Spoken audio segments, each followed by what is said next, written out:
Si Ian at ang kanyang bagong paaralan. Kuwento ni Zenaida B. Pangkalinawan. Guhit ni Maria Agnes J. Cabasag. Layout ni Bernard M. Dasco Jr. QA Evaluator, Grace F. Darakay.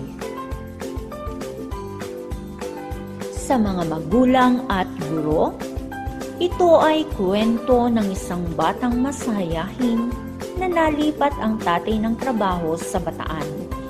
Dahil dito, napilitang lumipat ang kanyang pamilya at siya ay nalipat din sa kanyang bagong paaralan.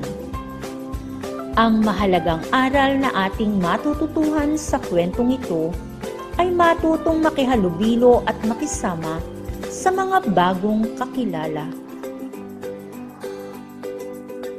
Si Ian at ang kanyang bagong paaralan, lathalain ng LRMDS Bataan. Si Ian ay isang masayahing bata. Isang araw, biglang nalipat ng trabaho ang kanyang tatay sa Bataan. Kaya napilitang lumipat ang kanyang pamilya at doon na din sila mag-aaral.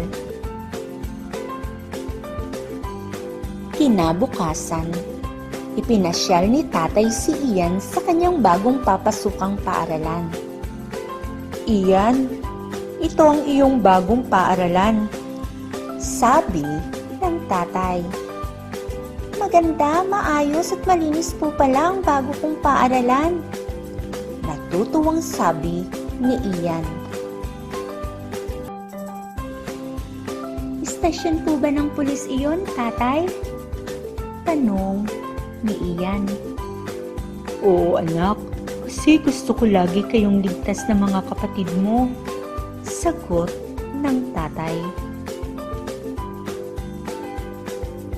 Malapit din ito sa simbahan, dagdag pa ng tatay. Tay, ano naman po yun? Tanong ni Ian, sabay turo sa daycare center.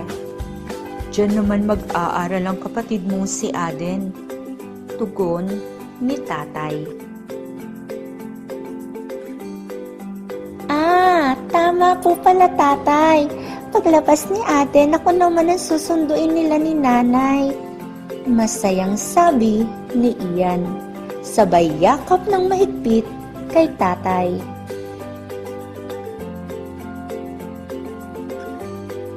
Habang palabas ng paaralan, nasa lubong nila si Eko, ang kanilang kapitbahay.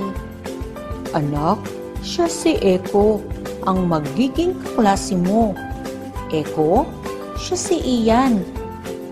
Pagpapakilala ng tatay sa dalawang bata. Kumusta ka, Ian? Halika, maglaro tayo, sabi ni Eko. At masayang naglaro ang dalawang bata.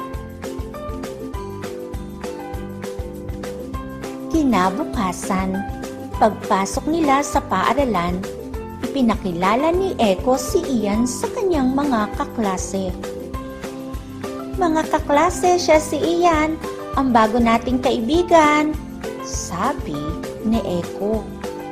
Ayos! May bago na naman tayong kalaro, tugon ni Jerry.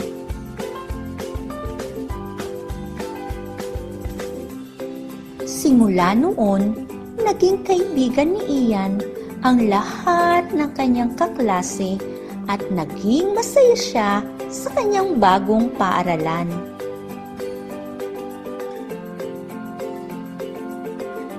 Ngayon mga bata, subukan naman nating lagyan ng check ang mga lugar na malapit sa paaralan ni Ian.